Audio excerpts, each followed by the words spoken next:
الحمد لله نحمده ونستعينه ونستغفره ونؤمن به ونتوكل عليه ونعوذ بالله من شرور أنفسنا ومن سيئات أعمالنا من يهده الله فلا مضل له ومن يضلل فلا هادي له وأشهد أن لا إله إلا الله وحده لا شريك له وأشهد أن محمدًا عبده ورسوله أرسله بالحق بشيرا ونذيرا بين يدي الساعة فمن يطع الله ورسوله فقد رشد واهتدى ومن يعص الله ورسوله فقد ضل وغوى فإنه لا يضر إلا نفسه ولا يضر الله شيئا نسأل الله ربنا أن يجعلنا ممن يطيعه ويطيع رسوله ويتبع رضوانه ويجتنب سخطه فإنما نحن به وله أما بعد فإن خير الحديث كتاب الله وخير الهدي هدي محمد صلى الله عليه وآله وسلم وشر الأمور محدثاتها وكل محدثة بدعة وكل بدعة ضلالة وكل ضلالة في النار فأعوذ بالله السميع العليم من الشيطان الرجيم من همزه ونفخه ونفثه بسم الله الرحمن الرحيم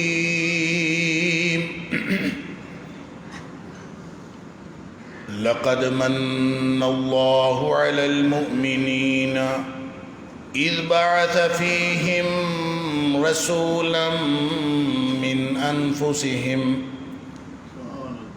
يتلو عليهم آياته ويزكيهم ويعلمهم الكتاب والحكمة وإن كانوا من قبل لفي ضلال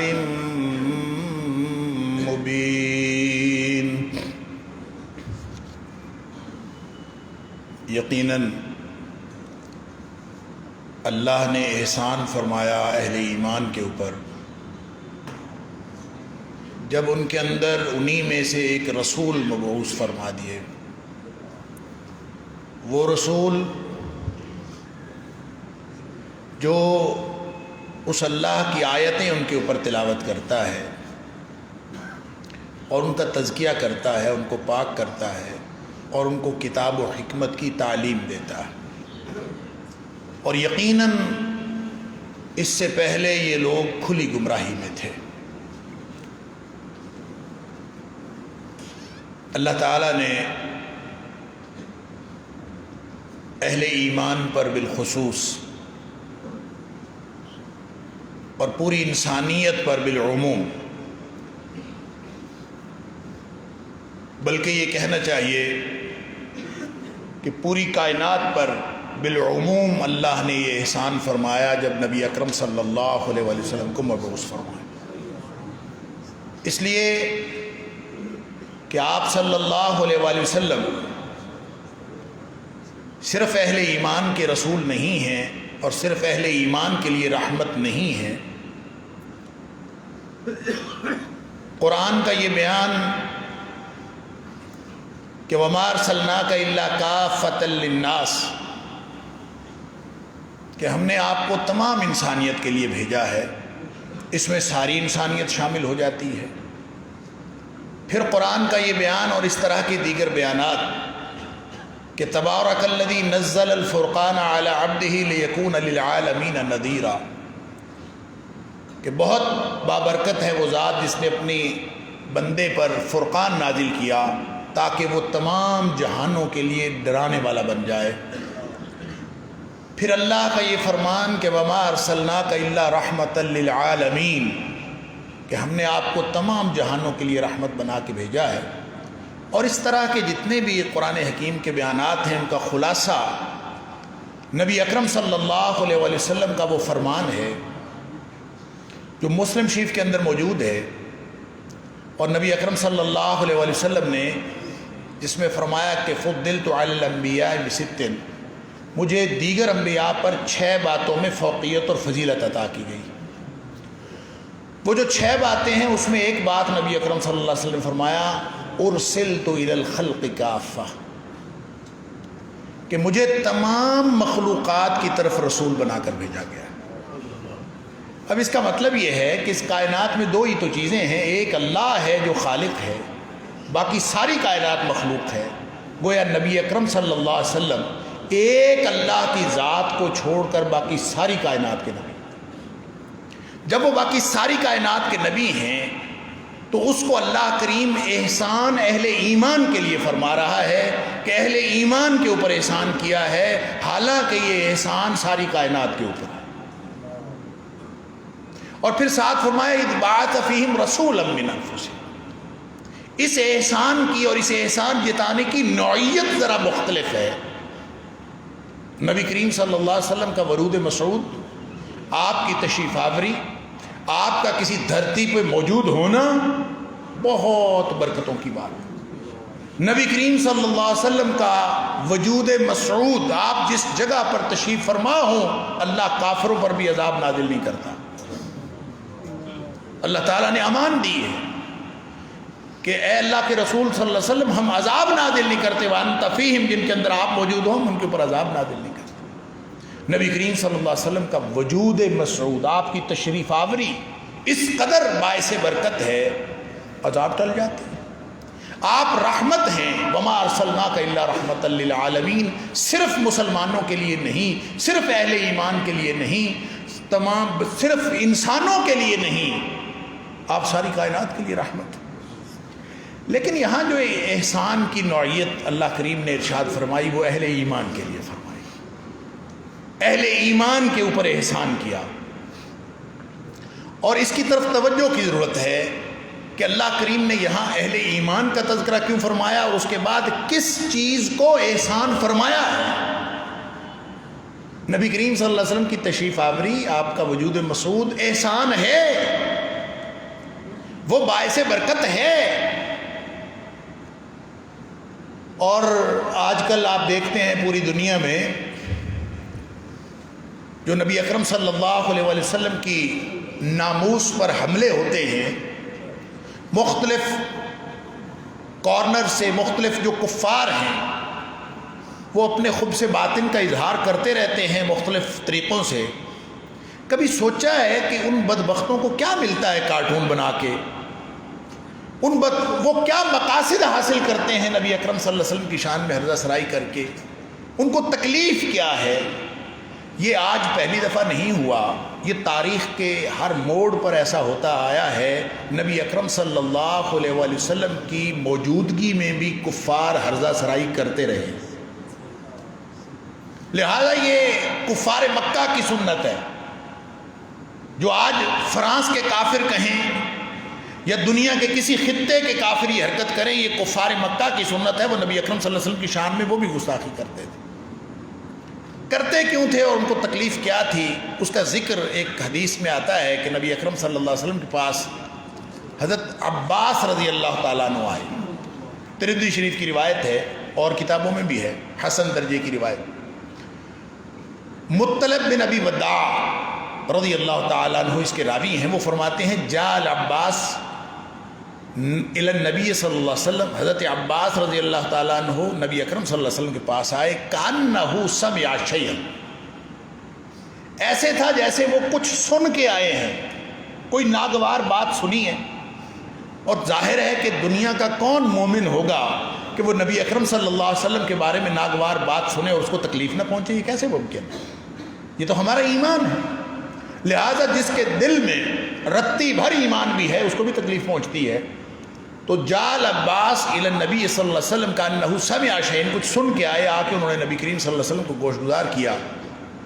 نبی اکرم صلی اللہ علیہ وسلم ممبر پہ کھڑے ہو گئے۔ راوی کہتا ہے فقام علی المنبر، نبی کریم صلی اللہ علیہ وسلم ممبر پہ کھڑے ہوئے، آپ نے فرمایا من انا، میرے صحابہ یہ بتاؤ میں کون ہوں؟ سبحان اللہ۔ صحابہ نے کہا انت رسول اللہ صلی اللہ علیہ وسلم، آپ اللہ کے رسول ہیں صلی اللہ علیہ وسلم۔ لیکن یہاں نبی اکرم صلی اللہ علیہ وسلم کو اپنی رسالت کا منصب بتانا مقصود نہیں تھا، بلکہ اپنی ذات کے بارے میں تعارف کروانا مقصود تھا، اور یہ حقیقت ہم سب کو بتانا مقصود تھی کہ کفار کو تکلیف کیا ہے۔ لہذا نبی اکرم صلی اللہ علیہ وسلم نے فرمایا انا محمد بن عبد اللہ بن عبد المطلب، میں عبد المطلب کا پوتا عبداللہ کا بیٹا محمد ہوں صلی اللہ علیہ وسلم۔ یعنی تذکرہ ذات اقدس کا ہے، تذکرہ ذات کا ہے، تذکرہ رسالت کا نہیں۔ لہذا فرمایا کہ ان اللہ تعالی خلق الخلق فجعلنی فی خیرہم، اللہ نے جب مخلوقات کو پیدا کیا تو مجھے اللہ نے ساری مخلوقات سے بہترین پیدا کیا۔ ثم جعلہم فرقتین، پھر اللہ نے مخلوقات کے دو حصے کر دیے، فجعلنی فی خیرہم فرقتن، مجھے اس حصے میں رکھا جو کائنات کا بہترین حصہ تھا۔ ثم جعلہم قبائل، پھر ان کے قبیلے بنا دیے، مجھے اس فجعلنی فی خیرہم قبیلتن، مجھے اس قبیلے میں رکھا جو کائنات کا بہترین قبیلہ تھا۔ ثم جعلہم بیوتا، پھر ان کے چھوٹے چھوٹے گھرانے بنائے، فجعلنی فی خیرہم بیتن، مجھے اس گھرانے میں رکھا جو کائنات کا بہترین گھرانہ تھا۔ پھر آپ نے فرمایا فانا خیرہم نفسا وانا خیرہم بیتا، اب کائنات میں میری ذات جیسی کوئی ذات نہیں اللہ کے بعد، مخلوقات میں میری ذات جیسی کوئی ذات نہیں اور میرے گھرانے جیسا کوئی گھرانہ نہیں۔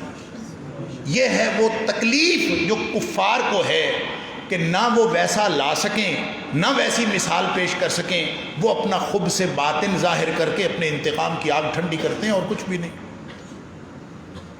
مسئلہ یہ ہے ہی نہیں کہ وہ نبی اکرم صلی اللہ علیہ وسلم کی شان میں گستاخی کرتے ہیں تو وہ گستاخی کرنے کے بعد گویا وہ نبی کریم صلی اللہ علیہ وسلم کی ناموس کو کوئی ڈیمیج کر دیں گے، نعوذ باللہ من ذالک، یا نبی کریم صلی اللہ علیہ وسلم کی ناموس پہ کوئی فرق پڑے گا؟ کوئی فرق نہیں پڑنے والا نبی اکرم صلی اللہ علیہ وسلم کی ناموس۔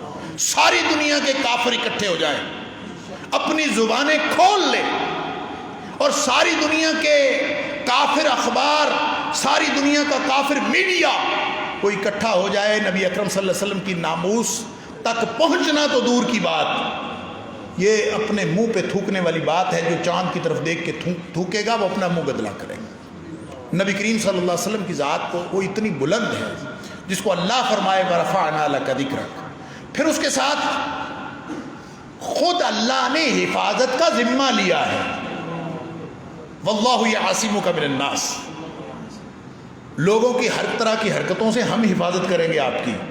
واللہ یعصمک من الناس، اللہ حفاظت کرے گا آپ کو لوگوں سے، تحفظ اللہ کے ذمے ہے.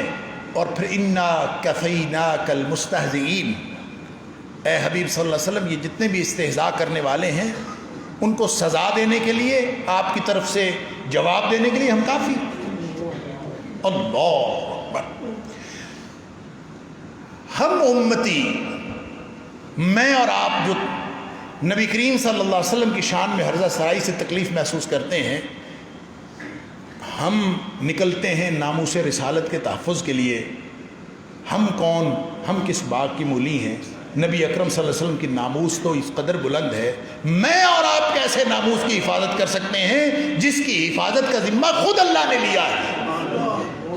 لہذا کوئی امتی، کوئی فکر کرنے کی ضرورت نہیں ہے کہ کسی کو نبی اکرم صلی اللہ علیہ وسلم کی ناموس کے تحفظ کے لیے، نبی کریم صلی اللہ علیہ وسلم کی ناموس کا تحفظ اس کی ذمہ داری ہے. رہ گئی یہ بات کہ امتیوں کو کیا کرنا ہے، امتیوں کو اپنے امتی ہونے کی فکر کرنی ہے. اس لیے کہ اگر امتی نہ ہوئے تو جنتی نہیں ہو سکتے، اور اگر امتی ہوئے تو جنت کی گارنٹی ہے. کل امتی یدخلون الجنہ، میرا ہر امتی جنتی. سبحان اللہ. یعنی کتنا بڑا اعزاز ہے امتی ہونا، کتنا بڑا اعزاز ہے کہ اگر ہم امتی ہوئے تو ہم جنتی ہیں. نتیجہ کیا نکلا کہ ناموس رسالت کا تحفظ کوئی امتی نہیں کر سکتا. امتی جب رسالت کے ساتھ جڑتا ہے تو ناموس رسالت اس امتی کا تحفظ کرتی ہے. اس سے جڑنے سے ہمارا تحفظ ہوتا ہے، امت بنتی ہے. نبی اکرم صلی اللہ علیہ وسلم کے ساتھ جڑنے سے امتی بنتا ہے ایک فرد، اور جب کئی افراد ملتے ہیں تو ایک امت، ایک ملت بنتی ہے. پھر اس ملت کا تحفظ اللہ فرماتا ہے، اس لیے کہ نبی اکرم صلی اللہ علیہ وسلم کی گارنٹی ہے کل امتی یدخلون الجنہ، میرا ہر امتی جنتی. الا من ابا، صرف وہ نہیں جنت میں جائے گا جس نے خود انکار کر دیا. کس بات سے انکار کیا؟ جنت میں جانے سے انکار کیا یا امتی ہونے سے انکار کیا؟ بات ایک ہی ہے. اس لیے کہ امتی ہے تو جنتی ہے. اگر امتی ہونے سے انکار کیا تو بھی ٹھیک ہے، اس کا معنی وہ بھی مفہوم ہے. اور اگر جنتی ہونے سے انکار کیا، بات ایک ہی ہے. اگر اس نے امتی ہونے سے انکار کیا تو وہ جنت میں نہیں گیا. وہ جنتی ہونے سے انکار کرے بھلے امتی ہونے سے انکار کرے، نتیجہ ایک ہے. اللہ کے رسول صلی اللہ علیہ وسلم کون انکار کرتا ہے؟ من یابا یا رسول اللہ صلی اللہ علیہ وسلم، کون انکار کرتا ہے؟ سن لیجئے، میں احسان کی طرف آنے والا ہوں. احسان کیوں فرمایا اللہ کریم نے؟ انکار وہ کرے گا من اطاعنی فدخل الجنہ ومن عصانی فقد ابا، جس نے میری اطاعت کی، میرا حکم مانا، میری ہدایت پر چلا، وہ جنت میں داخل ہو گیا. اور جو میری ہدایت پر نہیں چلا وہ ایسے ہی ہے جیسے اس نے انکار کر دیا. گویا نبی اکرم صلی اللہ علیہ وسلم کو، آپ کے امتی ہونے کو، نبی کریم صلی اللہ علیہ وسلم کے امتی ہونے کو، آپ یہ سمجھیں کہ امتی ہونا ہر وہ بندہ جو نبی اکرم صلی اللہ علیہ وسلم کی ذات کا نام لے، آپ کی ذات کی تعریف کرے، وہ امتی نہیں بن سکتا. ایک بات مجھے بتائیں، ابو جہل نبی اکرم صلی اللہ علیہ وسلم کو صادق اور امین کہتا ہے. ابو لہب نبی اکرم صلی اللہ علیہ وسلم کو صادق اور امین کہتا ہے. نبی کریم صلی اللہ علیہ وسلم کے اخلاق کی سب تعریف کرتے ہیں. آپ فرماتے ہیں کہ اگر میں کہوں جبل ابو قبیس کے پیچھے لشکر چھپا ہے اور ان قریب تمہارے اوپر حملہ آور ہونے والا ہے تو تمہارا کیا خیال ہے؟ ابو لہب بھی، ابو جہل بھی سارے کہتے ہیں کہ ہم مان لیں گے، اس لیے کہ آپ نے پوری زندگی کبھی غلط بیانی نہیں کی، آپ سچے ہیں، صادق اور امین. جب حجر اسود کی تنصیب کا موقع تھا تو سب نے نعرہ لگایا تھا کہ آپ صادق ہیں، انت صادق وانت امین، جا صادق جا امین. نبی کریم صلی اللہ علیہ وسلم کو سارے کافر سچا سمجھتے تھے، سارے کافر امین سمجھتے تھے، آپ کی ذات کے گرویدہ تھے، نبی اکرم صلی اللہ علیہ وسلم کو دنیا کا، اس معاشرے کا بہترین انسان سمجھتے تھے، بہترین ہستی سمجھتے تھے۔ کیا ابو لہب اور ابو جہل امتی بن گئے؟ آپ کی ذات کے ساتھ، آپ کی ذات کی مدح کرنے سے امتی نہیں بنتا۔ کس نے کہا امتی بن جاتا؟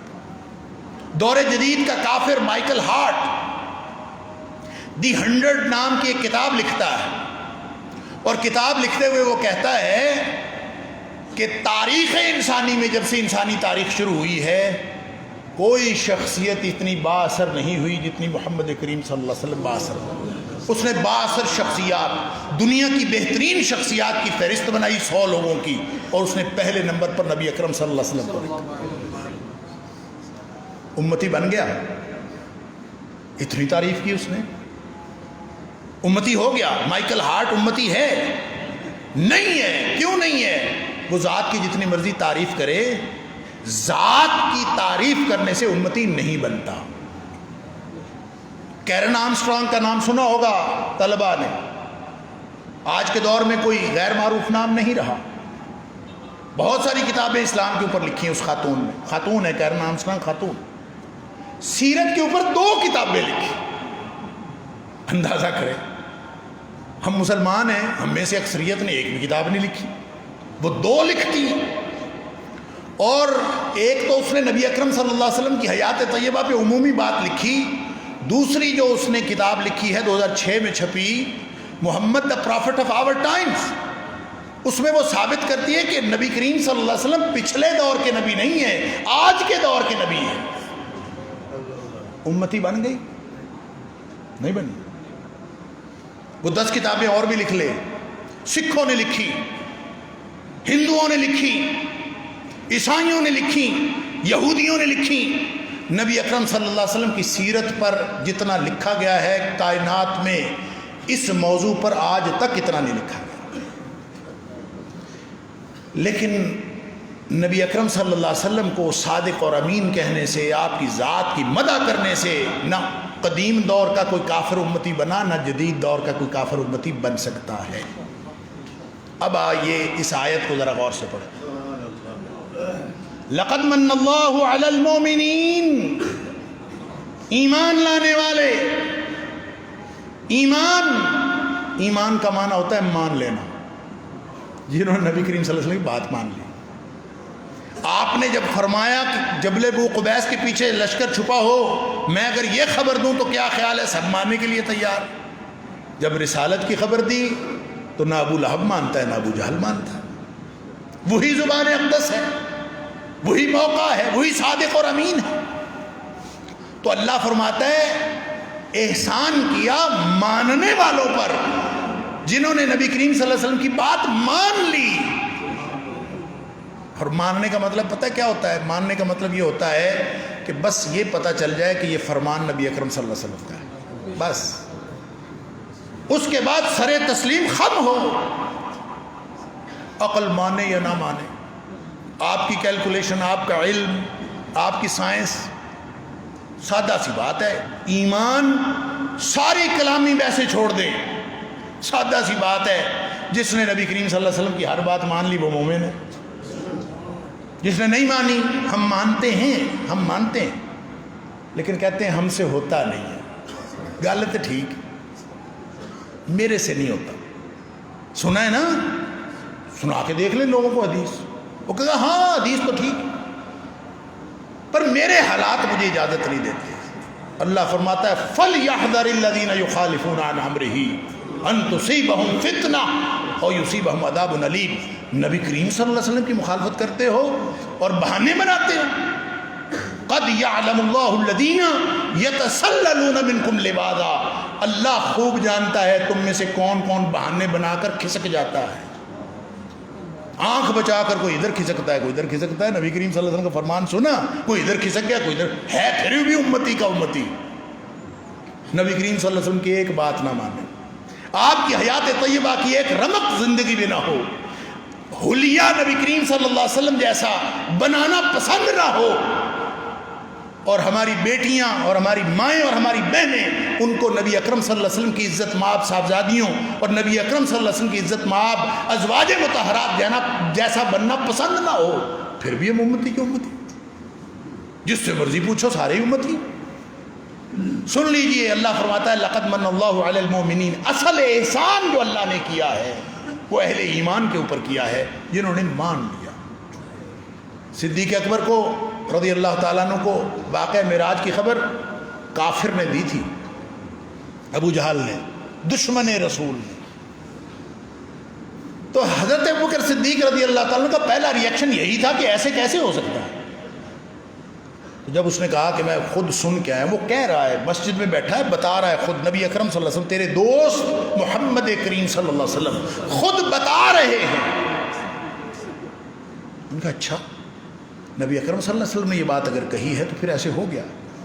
جا کے تصدیق کرنے کی بھی ضرورت محسوس نہیں کی، جا کے پوچھ تو لوں کہا ہے کہ نہیں کہا، کافر خبر دے رہا ہے۔ نہیں، خبر دینے والا بھلے کافر ہو، وہ نام یہ لے رہا ہے کہ نبی اکرم صلی اللہ علیہ وسلم نے ایسے فرمایا ہے، اگر آپ نے فرمایا تو ایسے ہو گیا، بات ختم۔ یہ ایمان ہے، سادہ سی بات۔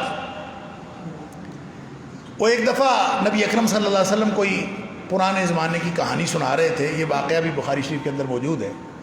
پرانے زمانے کی کوئی کہانی، پتہ نہیں کیا بات نبی کریم صلی اللہ علیہ وسلم ارشاد فرمانے لگے تھے۔ آپ نے فرمایا کہ پرانے وقتوں میں ایک آدمی تھا، اس نے اپنے بیل کے اوپر سواری کر لی، خود سوار ہو گیا یا بوجھ لاد دیا، تو بیل بولنے لگا۔ اس نے اپنے مالک سے کہا تو میرے ساتھ بڑی زیادتی کر رہا ہے، میں بوجھ لادنے کے لیے یا سواری کرنے کے لیے تو نہیں ہوں، میں تو کھیتوں میں ہل چلانے کے لیے ہوں، تو نے میرے اوپر بوجھ لاد دیا یا سواری کرنی شروع کر دی، یہ اچھا نہیں کیا تھا۔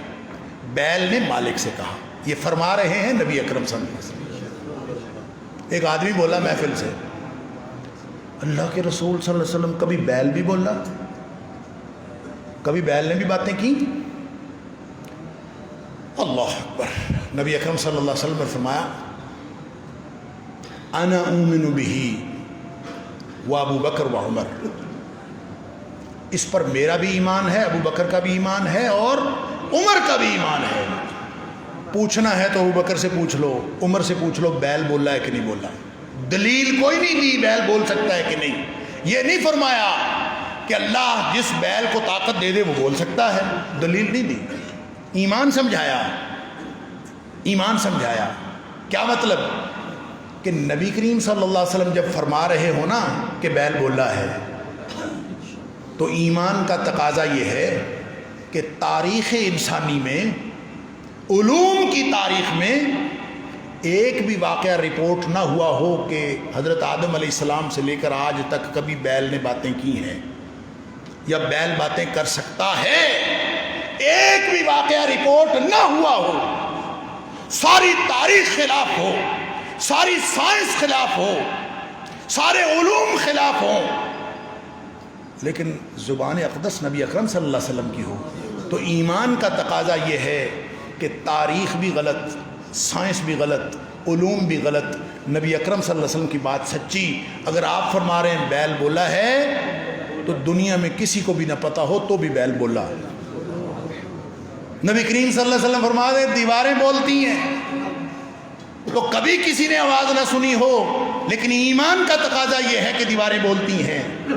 لہٰذا سادہ سی بات ہے، کون کون مانتا ہے اور کون کون نہیں مانتا۔ اللہ اکبر، ہزاروں مثالیں ہیں، میں ایک چھوٹی سی مثال اور دیتا ہوں اور دے کے بات کو آگے بڑھاتا ہوں۔ نبی اکرم صلی اللہ علیہ وسلم نے ایک بات ارشاد فرمائی رشتوں کے حوالے سے، بیٹے بیٹی کے رشتے، ہر شخص، ہر گھر میں جہاں اولاد ہے لوگوں کو پریشانیاں۔ فرمایا اگر تمہارے گھر کوئی رشتہ آئے نا اور دو باتیں اس میں موجود ہوں، ممن ترضون دینہ و خلقہ،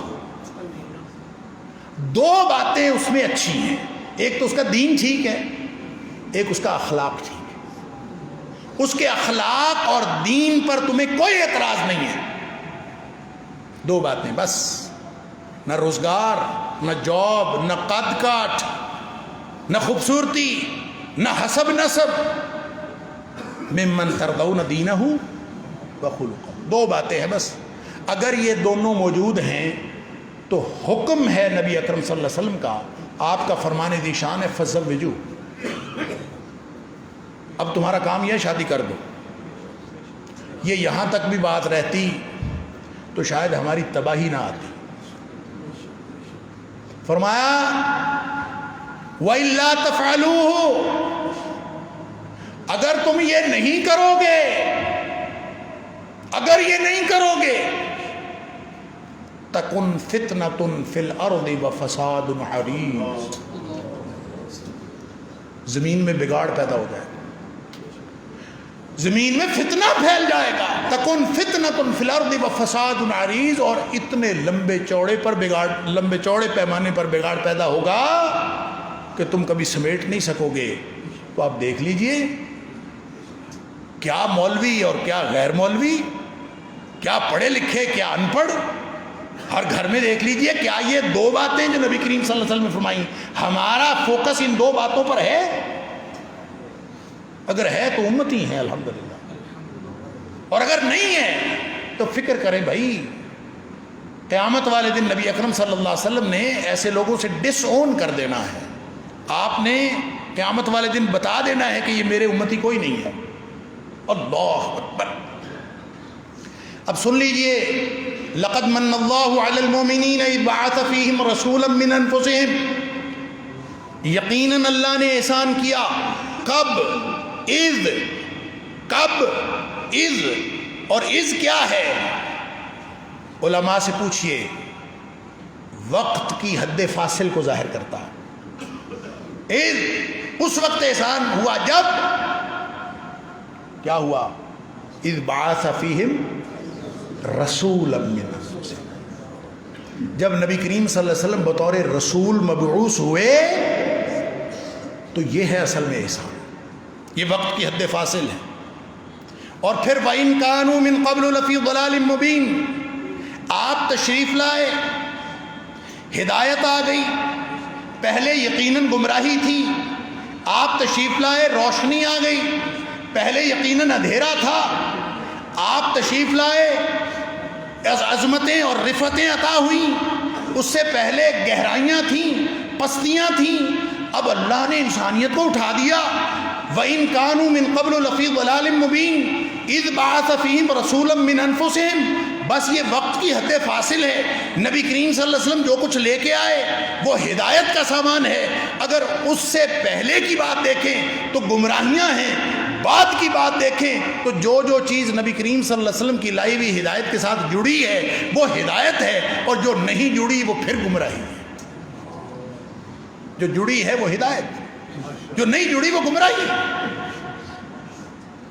اور قیامت تک کے لیے نبی اکرم صلی اللہ علیہ وسلم نے یہ ضابطہ طے کر دیا، اور رسول اللہ صلی اللہ علیہ وسلم، ٹھیک ہے ربیع الاول کو مناؤ، جس نے منانا ہے مناؤ، دعویٰ تو یہی ہے نا کہ اس میں نبی کریم صلی اللہ علیہ وسلم کی ولادت باسعادت ہوئی، آپ تشریف لائے اس دنیا میں، آپ کا ورود مسعود ہوا، اس کی خوشی ہے نا۔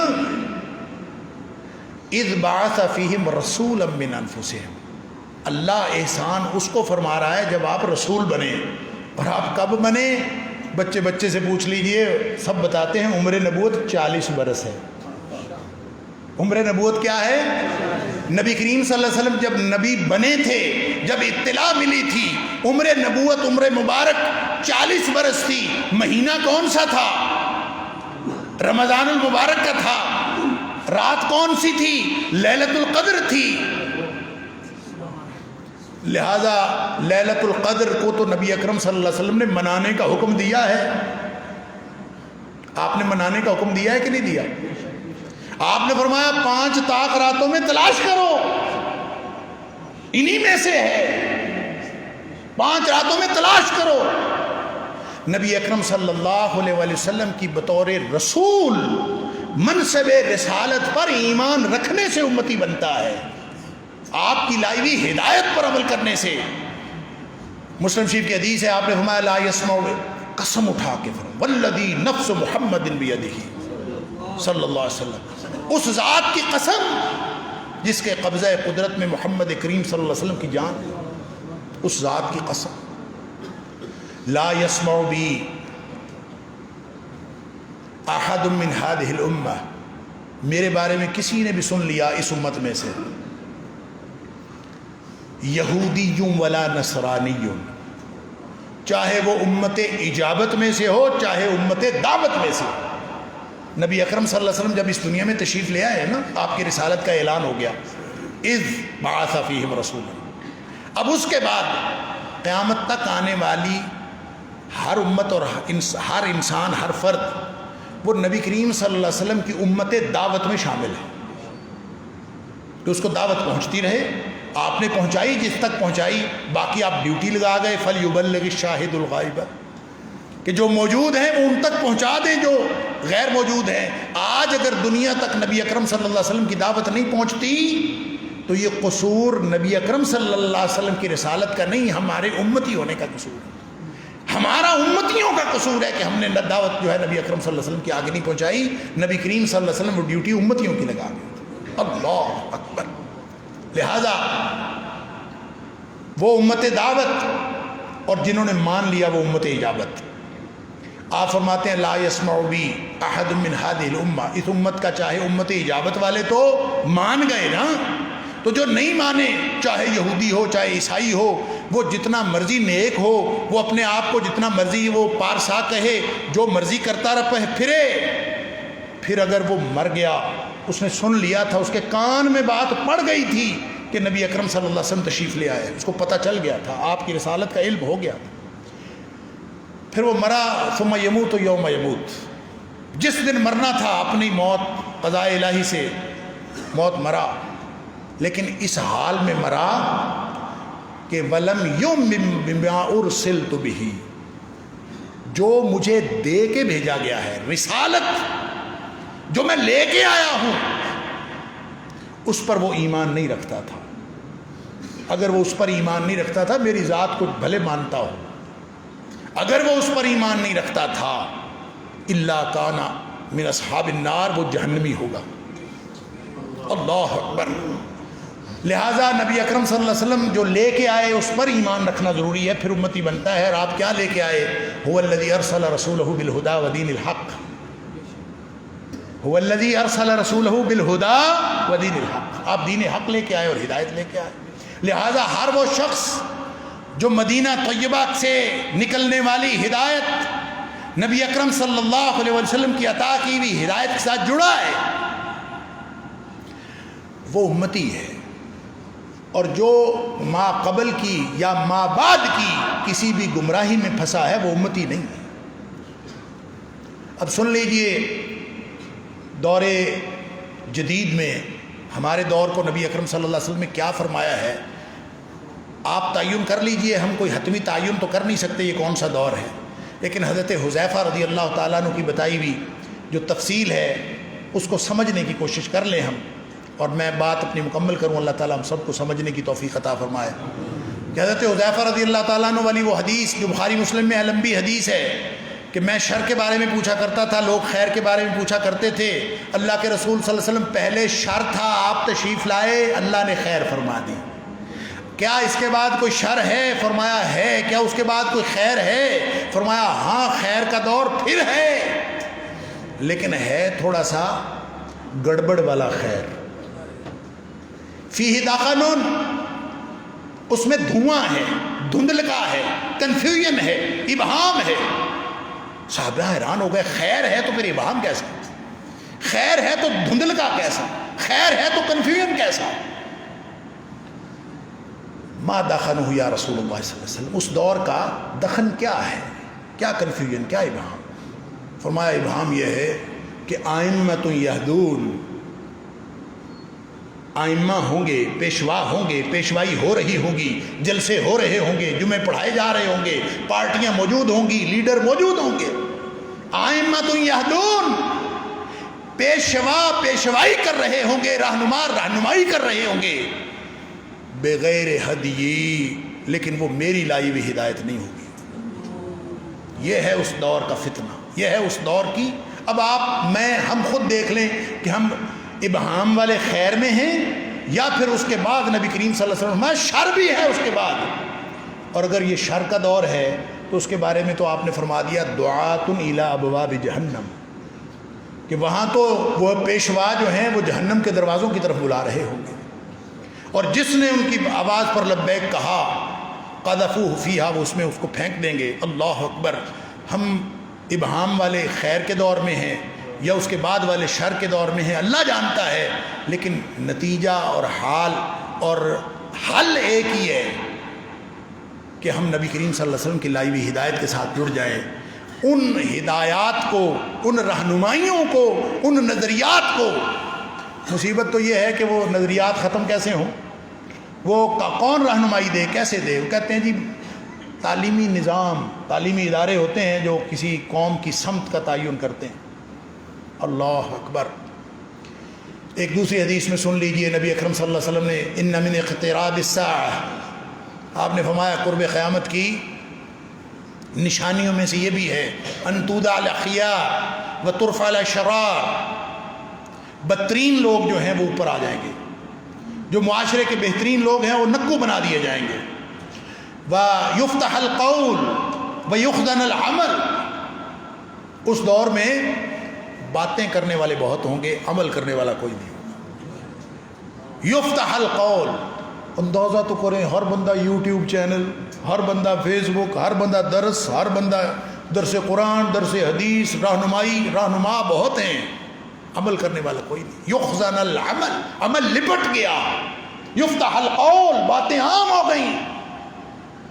اب ایسے معاملات جب ہو گئے تو ہدایت کہاں سے آئے؟ تعلیمی نظام سے۔ فرمایا وَتُقْرَأَ فِي الْقَوْمِ الْمُثَنَّاتِ، جو پڑھا جا رہا ہوگا، جو پڑھایا جا رہا ہوگا، وہ ساری کی ساری مسنات ہوگی۔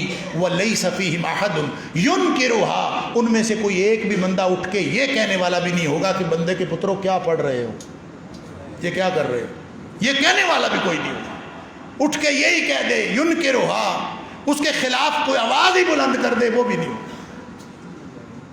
صحابی پوچھتا ہے اللہ کے رسول صلی اللہ علیہ وسلم مسنات کیا ہے، کیا پڑھ رہے ہوں گے لوگ اس دور میں؟ فرمایا التی کتبت سوا کتاب اللہ، ہر وہ چیز مسنات ہے جو اللہ کی کتاب کے علاوہ لکھی گئی۔ آپ نظریات جہاں سے مرضی لے آئیں، کتابیں جہاں سے مرضی لے آئیں، جو وحی الہی کے تابع نہیں ہیں وہ سب مسنات ہے۔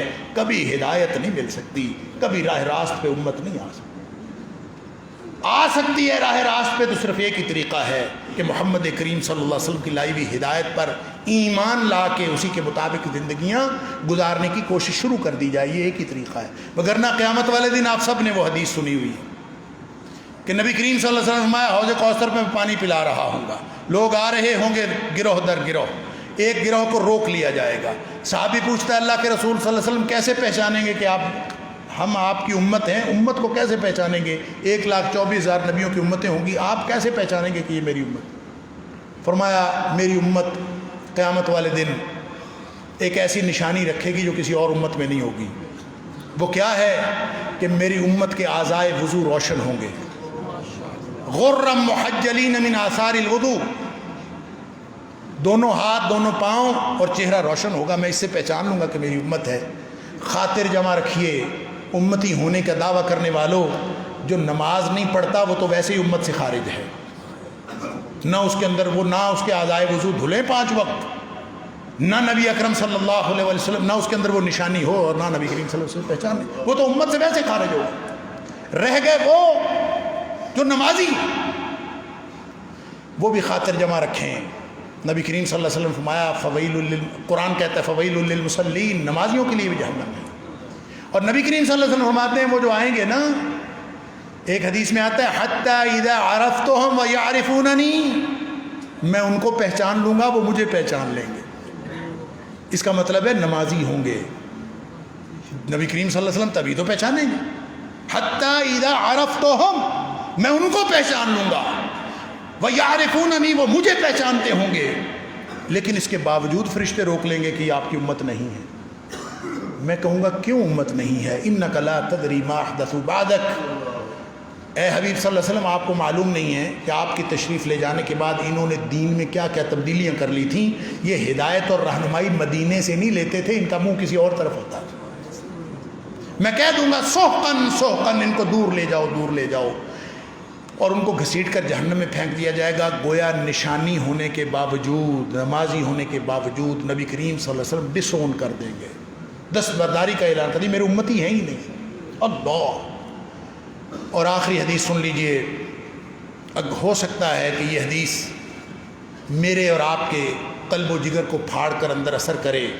اگر ہمارا کلیجہ نہیں پھٹتا، اگر ہمارے دل و دماغ پر اس حدیث کا اثر بھی نہیں ہوتا، نبی اکرم صلی اللہ علیہ وسلم کے اس فرمان ذیشان کا اثر بھی نہیں ہوتا، تو پھر ہمیں اپنے ایمان کی فکر کرنی چاہیے۔ نبی اکرم صلی اللہ علیہ وسلم نے خبردار کر کے فرمایا، امتیوں کو مخاطب کر کے فرمایا، مجھے اور آپ کو خطاب فرمایا، ہر امتی ہونے کا دعویٰ کرنے والے کو آپ نے خطاب فرمایا، فرمایا الا، خبردار کو سنو، انی فرطکم علی الحوض، امتیو میں تمہارا پیش رو بن کے حوض کوثر پر جا رہا ہوں۔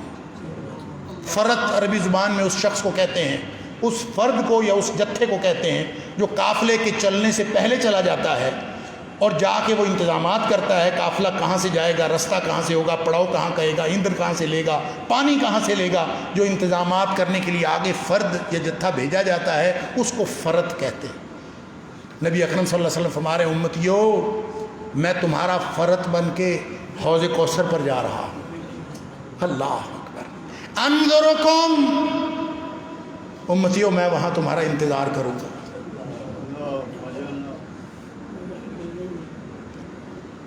وَإِنِّي مُكَاثِرٌ بِكُمُ الْأُمَمَ، جب تم زیادہ زیادہ تعداد میں آؤ گے تو میں دوسری امتوں پر فخر کروں گا کہ دیکھو میری امت آ رہی ہے۔ تو اگر کسی نے روک لیا وہاں تو فرمایا فَلَا تُصَوِّدُوا بِوَجْهِي، دیکھنا قیامت والے دن میری رسوائی نہ کرا دینا، میں کہیں وہاں انتظار کرتا بیٹھا رہ جاؤں اور تم پہنچو ہی نہ۔ نبی اکرم صلی اللہ علیہ وسلم اپنی ناموس کی اور اپنی عزت کی دہائی دے رہے ہیں، امتیو آپ سے نبی اکرم صلی اللہ علیہ وسلم یہ آپ کو کہہ کے گئے ہیں اور مجھے کہہ کے گئے ہیں۔ ہم کفار کی ہرزہ سرائی پر تل ملانے والے کبھی اپنے امتی ہونے کی بھی فکر کریں۔ اللہ تعالیٰ مجھے اور آپ کو، ہم سب کو سچا امتی بنائے۔ وآخر دعوانا الحمدللہ۔